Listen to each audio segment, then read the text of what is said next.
Hi, this is Dr. Rajeshwar from YR PharmaTube. In the last video, we discussed the theory, mechanism, and synthetic applications of Beckmann rearrangement reaction. Click on the I button on top right of this video to watch it. I have given the links for the other related topics in the description below this video. Watch them. In this lesson, we shall learn the theory, mechanism, and synthetic applications of Schmidt reaction. The Schmidt reaction is a rearrangement organic reaction in which the hydrogen azide, that is HN3, reacts with three classes of compounds, namely aldehydes, carboxylic acids, and ketones in the presence of a strong acid to give an amine or amide with the expulsion of nitrogen. The reaction indulges in a rearrangement phenomenon rather than a dehydration process precisely. This reaction is named after Carl Friedrich Schmidt, who first reported it in 1924.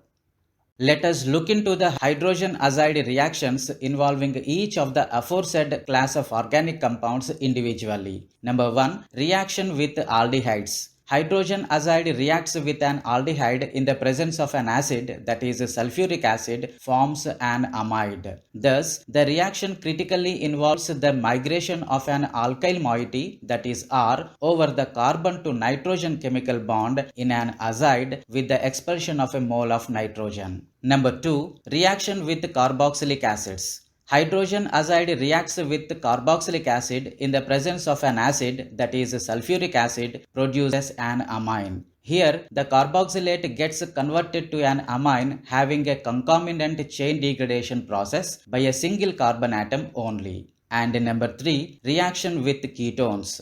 Hydrogen azide reacts with a ketone in the presence of an acid, yields an amide. Therefore, the ketone on being subjected to a reaction with hydrogen azide leads to the generation of an amide instead of the usual chain degradation phenomenon. It is to be noted that in all the above three typical examples, that is with aldehydes, carboxylic acids and ketones, the sulfuric acid is found to be the most prevalent catalyst used frequently in these reactions. However, one may also make use of the Lewis acids for the same purpose. The interaction between a ketone and hydrogen azide or hydrozoic acid critically introduces the imino moiety in between the carbonyl group and one R group, that is the incumbent keto moiety gets duly converted into the respective amide group.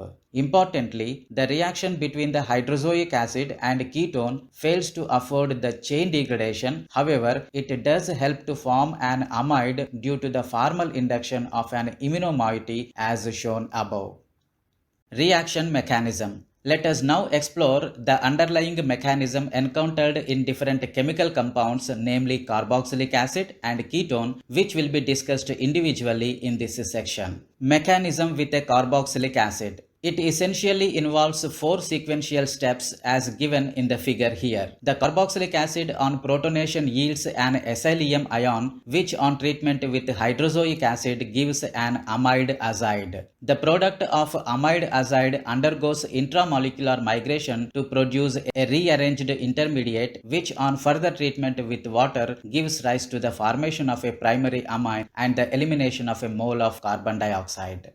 Mechanism with a ketone. It critically involves 5 sequential steps as stated here in the figure. The ketone on protonation of the carbonyl oxygen atom yields the carbocation, which on reaction with hydrogen azide undergoes the nucleophilic addition to give hydroxyiminoazide. The product on dehydration produces a hydrazide, which undergoes intramolecular rearrangement of the alkyl group to yield the nitrylium ion. The nitrylium ion on hydrolysis followed by protonation gives a hydroxy derivative, which ultimately yields the rearranged amide due to tautomerization. The critical formation of the nitrylium ion in step 4 under the mechanism of ketone reveals explicitly its intimate resemblance to Schmidt rearrangement with the Beckmann rearrangement, whereas the further reaction with water followed by tautomerism gives rise to the formation of the so-called rearranged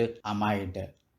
Synthetic applications of Schmidt reaction. Number 1. In the preparation of amines. Primary amines such as benzylamine and para-toluidine in good yield are obtained directly from the acids phenylacetic acid and para-toluic acid respectively, provided the acids do not contain groups sensitive to concentrated sulfuric acid. The reagent, however, is dangerous to handle due to its poisonous and explosive nature. Number 2. In the preparation of alpha amino acids. Ethyl acetoacetate and hydrozoic acid react in the presence of sulfuric acid to give alpha amino acids. Note that the reaction with ketones is virtually the insertion of NH group between the carbonyl group and the alkyl group of the ketone. And number 3. In the preparation of lactams. Cyclic ketones react with hydrogen azide in the presence of sulfuric acid gives lactams. For example, cyclohexanone gives epsilon caprolactam. With excess of hydrogen azide, that is 2 moles of hydrogen azide, substituted tetrazoles are obtained from ketones. For example, cardiazole, which is a heart stimulant, has been prepared from cyclohexanone with excess of hydrogen azide. This is the list of references followed for the lesson. That's all in this video, the Schmidt rearrangement reaction. In the next lesson, we will discuss the Claisen-Schmidt condensation reaction. Till then, never stop learning and never stop watching my videos. Thank you for watching this video.